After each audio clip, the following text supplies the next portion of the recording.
It's time for a Devo tip. It's time to sing some Christmas songs, isn't it? One of our favorite songs that we sing is O Little Town of Bethlehem. Yet in thy dark streets shineth the everlasting light, O little town of Bethlehem.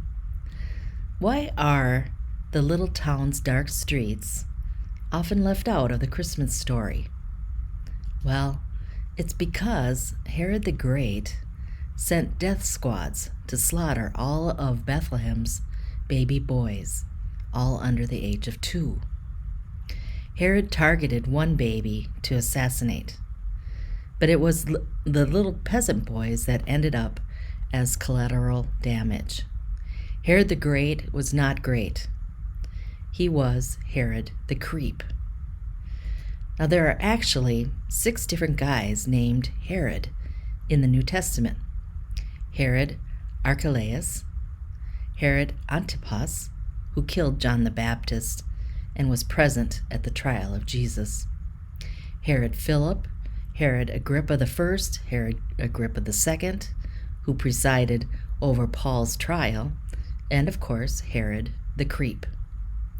They were all related to one another, and they were all creeps in my book. But Herod the Creep was the creepiest of all. You see, Herod wasn't just any creep. He was a cruel, paranoid creep. He set up a secret spy network to monitor the people. His secret police force acted like thugs, cracking down on protesters and other troublemakers. Herod the Creep even murdered 3 of his own sons on suspicion of treason. Out of his 10 wives, he murdered his favorite. And then he killed his mother-in-law and several uncles and a couple of his cousins. Creepy crazy, right? I mean, even look at his dog. One time, he invited the high priest to Jericho for a swim.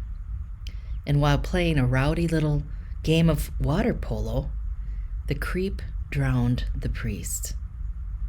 So, when Herod, the insanely paranoid creep, heard about the birth of the one who was born King of the Jews, he was troubled, and all Jerusalem with him.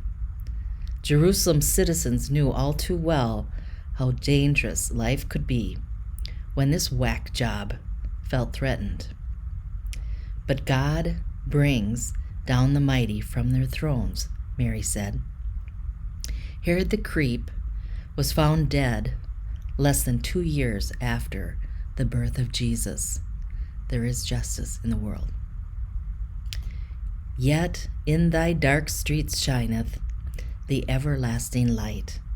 The hopes and fears of all the years are met in thee tonight. Those are the words written by Bishop Phillips Brooks in 1825. Brooks never married, but he always had toys in his office for the children who came to see him. He was known for sitting on the floor and playing a game or two. Other people's children were his family. May the everlasting light of Christ shine in the dark streets of your neighborhood and in the neighborhoods around the world.